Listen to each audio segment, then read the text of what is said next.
আমি ময়না। আমার বাড়ি বরিশালের এক ছোট অঞ্চলে। কিন্তু আমার পরিবারের সবাই একসাথে লক্ষ্মীপুরের এক গ্রামে থাকতাম। আমি আমার জীবনের এই অভিজ্ঞতা বলেন, আমার জীবনের খারাপ সময়ের ঘটনা বলেন, সবটাই আজ আপনাদের সাথে জানাতে এসেছি। এইজন্যই জানাতে এসেছি যেন কেউ কোনোদিন আমার মতন শারীরিক ও মানসিক কষ্টগুলো না পান। ২০০৫ সালে আমার বয়স ১৬ বছর তখন।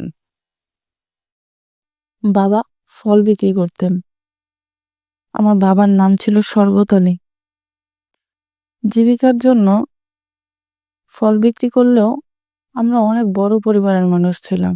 বড় পরিবার বলতে অনেক টাকাওয়ালা মানুষ ছিল। আমার দাদা, তার দাদা একসময় জমিদার কিসিমের মানুষ ছিলেন। কিন্তু আমরা নদী অঞ্চলের মানুষ তো, নদী আমাদের সবকিছু ভেঙে দিয়েছে। নদী ভাঙনে আমাদের সব ভেসে গিয়েছে ধীরে ধীরে। এখন জীবিকার তাগিদে আমার বাবা ফল বিক্রি করা শুরু হয়। তার অবশ্য আরো একটি কারণও রয়েছে। আর তার একটি কারণ হচ্ছে আমার বাবার নাম শরবত আলী। আমার দাদা সবসময় বলতো, শরবত আলী, তোর পেশাটা এমন একটা পেশা হবে যে পেশাটা এই শরবতের সাথে খুব মিলে যায়। যাই হোক, আমার দাদা এই নামটা কেন রাখছিল সেটা কারই আসলে জানা নেই। বাবা ফল বিক্রি করে কোনোভাবে আমাদের সংসার চালাতো। আমরা ৩ বোন ২ ভাই। যদিও সংসার আমরা ৫ জনের, কিন্তু আমাদের বাবার আয় ছিল খুবই সামান্য। আমার মাত্র ১৬ বছর বয়সেই বাবা মা বিয়ের ব্যবস্থা করেন। কারণ আমাদের ঘরে এত মানুষের ৩ বেলা খাবারের পিছনে যে টাকাটা দরকার ছিল, সেটা সেই ফল বিক্রি করে কোনোভাবেই আসতো না। পাত্র পাশের গ্রামের। আমাদের টাকা পয়সা কিছুই তো নাই। তবুও তাদের মতন একটা ভালো ফ্যামিলির, বড়লোক ফ্যামিলির একমাত্র ছেলে আমার জন্য প্রস্তাব এনেছিল। তার একটাই কারণ, আমি খুব সুন্দরী ছিলাম। তাদের একটাই চাওয়া ছিল বউ যেন সুন্দরী হয়।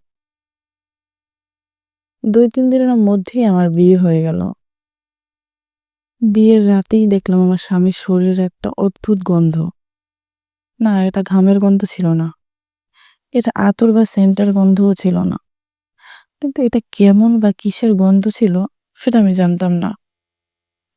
কারণ আমার বাবা ফল বিক্রেতা ছিলেন।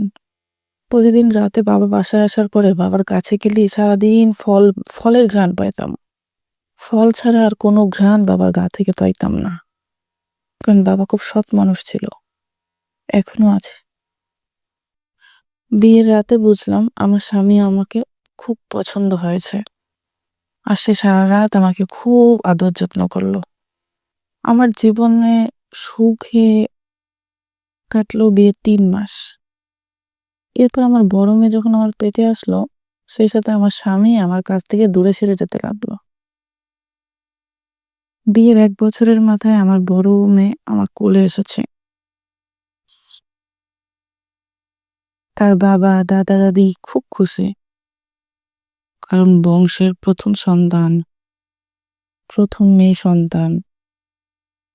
আমার মেয়ের ঠিক ৩ মাসের মাথায় আমার পেটে আবার বাচ্চা চলে আসে।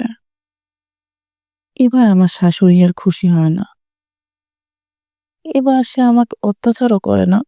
কিন্তু এবার সে আমার সাথে খুব একটা ভালো আচরণও করে না।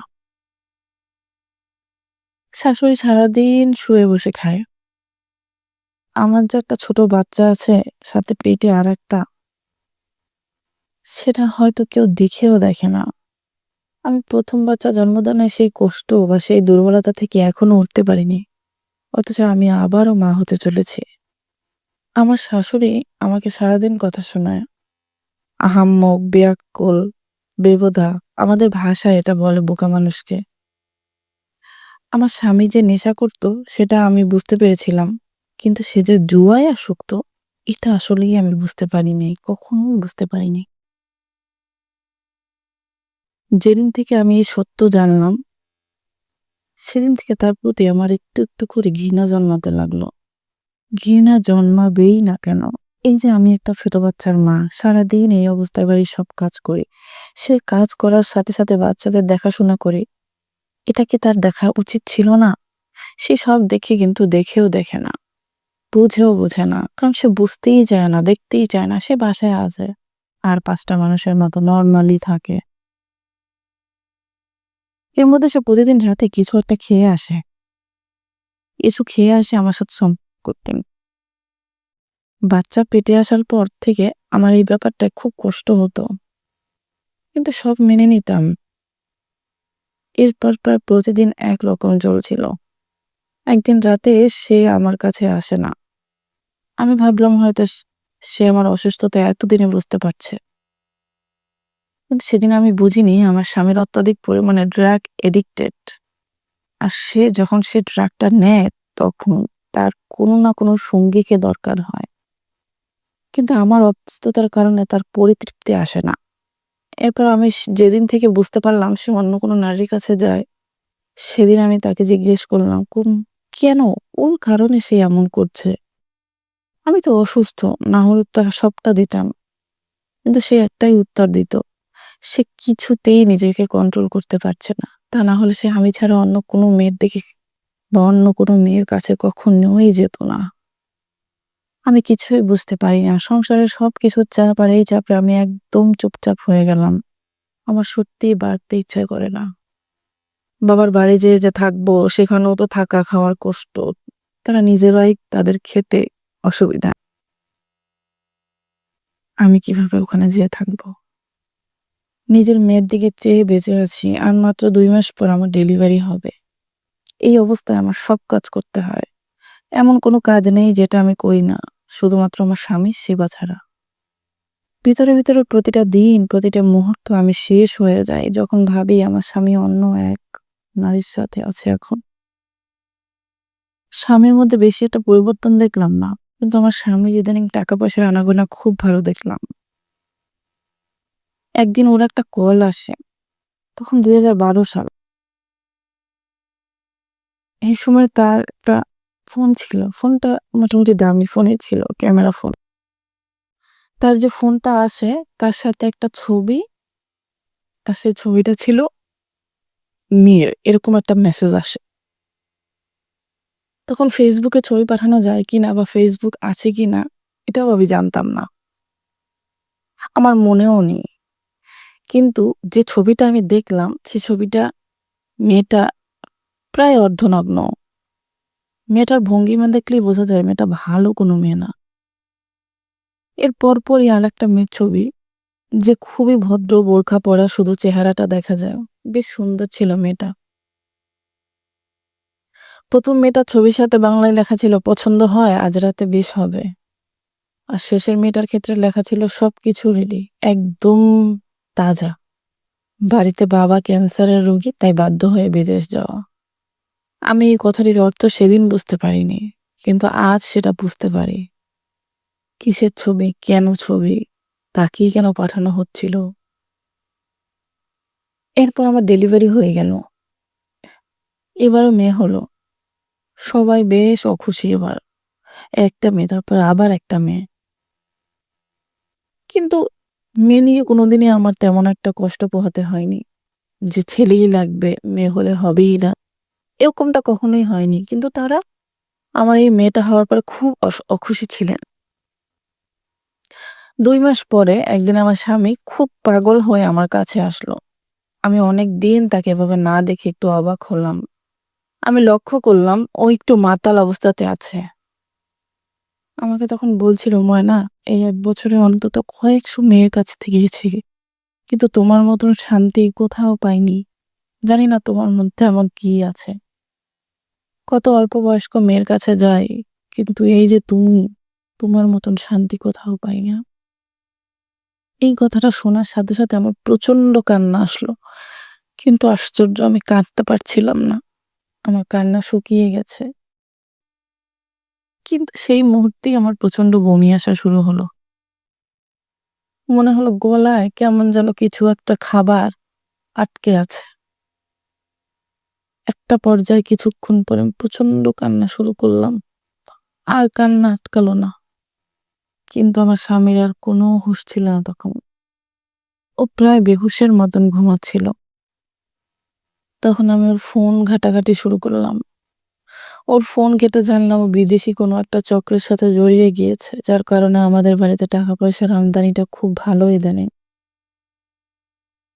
কয়েক মাস পরে আমার স্বামী আমাকে বাড়িতে এসে বলা শুরু করলো আমি বিদেশে যেতে চাই। আমি বললাম, তুমি বিদেশ গিয়ে কি করবে? তার থেকে আমাকে পাঠিয়ে দাও। আমি তার মুখের দিকে তাকিয়ে দেখলাম এই কথাটা তার খুব মনে ধরেছে। সে সাথে সাথেই বলল, আচ্ছা ঠিক আছে, তাহলে তুমিই যাও। আমি পরক্ষণেই বললাম, দুইটা মেয়ে রেখে আমি কোথায় যাব? ও বলল, ওর শরীরটা ভালো লাগে না, আগের মতন বের হতে পারে না, কাজ করতে পারে না। ভেবেছিল বিদেশ যাবে, কিন্তু বিদেশ যাওয়ার পর যে কষ্ট বা ধকল সেটা ও সহ্য করতে পারবে না। তার থেকে পরিবারের জন্য যদি আমি যাই সেটাই ভালো হবে। ঘটনা সত্য, ওর কিছু একটা হয়েছে। হয়তো এতটা নেশার ফলে এখনো শারীরিকভাবে খুব দুর্বল। আমাকে বলল বিদেশ গেলে অনেক টাকা ইনকাম করতে পারবো, সব ব্যবস্থাও করে দেবে। মাসে 50,000 টাকা বেতন, আমার 10,000 টাকা রেখে বাকি 40,000 টাকা দেশে পাঠিয়ে দেবে তারা। অনেক ভেবেচিন্তে রাজি হলাম, যদিও মন খুঁতখুঁত করছিল, কিন্তু আমার স্বামীর খুব করে চাচ্ছিল আমি যাই। আবার মাঝে মাঝে বলে, কেন তুমি সেদিন বললে বিদেশ যাওয়ার কথা? চলো এখান থেকে পালাইয়া অন্য কোথাও চলে যাই, তোমাকে ছাড়া আমি থাকতে পারবো না। আমি অবাক হই, এই লোকই তো আমাকে বলে যেতে, আবার এই লোকই বলে তো আমাকে ছাড়া থাকতে পারবে না। আমি দ্বিধাদ্বন্দ্বে পড়ে যাই, কিন্তু তারপর সিদ্ধান্ত নেই, না যাব। বিদেশ গেলে এই দূরত্বে যদি আমার স্বামী কিছু একটা ঠিক হয়। যাই হোক, অনেক কিছুর পরে ঠিক হলো আমি শারজা যাচ্ছি। ঠিক 15 দিন পর আমার ফ্লাইট। আমার হাজবেন্ডকে দেখলাম হঠাৎ একদিন একটা টাকার ব্যাগ নিয়ে এসে লুকিয়ে রাখলো। প্রথমে বুঝতে পারিনি টাকার ব্যাগ, প্রথমে ভেবেছিলাম হয়তো কোনো একটা ব্যাগ, তো দেখলাম বেশ ভারী, তার তুলে আনতে খুব কষ্ট হচ্ছিল। হঠাৎ করে না ব্যাগটা একটা কর্না দিয়ে ছিঁড়ে একটা টাকার বান্ডিল পড়ে গেল। আমি অবাক হয়ে তার চোখের দিকে তাকাইলাম। এগুলো কিসের টাকা? বললো একজন রাখতে দিয়েছে। আমি বললাম, আমি থাকবো না, এগুলো করো না দয়া করে। দুইটা মেয়ে আর মা খুব ভয় পাবে যদি কোনো ঝামেলা হয়। ও বলল, আমাকে কখনো কি কোনোদিন ঝামেলা করতে দেখেছ? আমি তো এসব ঝামেলারই মানুষ না। আসলে সত্যি আমি কখনোই এমন কোনো ঝামেলা দেখিনি আমাদের বাড়িতে। যাই হোক, আমার যাওয়ার দিন আমার স্বামী বলল, আমাকে ভুল বোঝো না, অনেক বিপদে পড়ে তোমাকে বিদেশে পাঠালাম। আমিও ভাবলাম হয়তো চলে যাচ্ছি তাই এমন বলছে। একটাবার ভাবতেও পারিনি আমার স্বামী আমাকে 1 বছরের জন্য দাসী হিসেবে এক সার্জা প্রবাসী লোকের কাছে বিক্রি করে দিয়েছে। আমার বাচ্চা দুটো সেদিন খুব কান্নাকাটি করছিল। আমি মনে হলো যেন পাথর হয়ে গেলাম। কোনো কিছুই কানে যাচ্ছিল না আমার। ওখানে যাওয়ার পর যে ধাক্কা খাবো সেটার জন্য কোনো প্রস্তুতি ছিল না আমার। অনেক কাজ করতে হবে, কাজের চাপ হবে, সেটা বুঝতে পেরেছিলাম। কিন্তু আমার সাথে যে এরকম কিছু ঘটতে পারে এটা আমার কল্পনাতেও ছিল না। ওখানে পৌঁছানোর পরে এয়ারপোর্ট থেকে বের হওয়ার সময় দেখলাম এক লোক আমার নামে প্লে কার্ড নিয়ে দাঁড়িয়ে আছে। আমি দেখলাম লোকটা ওই দেশেরই। আমি কাছে গিয়ে বাংলায় বললাম, আমি বাংলাদেশি, আমি ময়না, আমাকে আমার কাজের ঠিকানাতে নিয়ে যান। উনি আমার দিকে তাকিয়ে একটা বাজে ইঙ্গিত দিলেন, যেটা আমি তখন কিছুই বুঝতে পারিনি, কারণ তখন তাদের আচার আচরণ সম্পর্কে আমার কোনো ধারণা ছিল না। কিন্তু এখন বুঝি যে এয়ারপোর্টে বসে আশেপাশের মানুষও হয়তো তার ইঙ্গিতে বুঝে গিয়েছিল যে আমি কোনো ভালো মেয়ে না। উনি আমাকে কি বললো কিছুই বুঝলাম না। গাড়িতে উঠলাম, তার সোজা তার বাড়িতে নিয়ে গেল। আমার খুব ক্ষুধা পেয়েছিল, কারণ তার বাড়ি এয়ারপোর্ট থেকে অনেকটা দূরে। যেতে যেতে প্রায় মধ্যরাত। আমি যখন ওখানে পৌঁছেছিলাম তখন দুপুর ছিল। সেই দুপুর থেকে মধ্যরাত পুরোটা সময় গাড়ি চলছিল। এরপর আমি ওনাকে জানালাম আমার একটু ফোন করা দরকার। উনি কোনো কথা বলল না, আমার ব্যাগ ভিতরে নিয়ে গেল, আমার হাত ধরে ওনার রুমে নিয়ে যায়। এরপর দরজা আটকে আমার উপর যে কি পরিমাণ নির্যাতন উনি করলেন, আমার সে কথা মনে পড়লে এখনো শরীরে কাঁটা দিয়ে ওঠে। উনি আমার চিৎকার শুনলেন না, কিচ্ছু শুনলেন না। একটু অনেকক্ষণ চিৎকার করার পরে উনি আমার মুখে স্কচ টেপ দিয়ে দিলেন। ওনার ভাষায় কিছু বলে নিজের কাজ করতে লাগলেন। সেদিনের কথা আমি যে কিভাবে বুঝাবো আপনাদের, আমার চোখ দিয়ে পানি পড়ছে। আমি আমার জীবনে এতটা অবাক হইনি ওইদিন যতটা অবাক হয়েছি। আচ্ছা, আমি বাকি কথা আপনাদের সাথে পরে বলছি। অনেক রাত হয়ে গেল তো। ধন্যবাদ সবাইকে।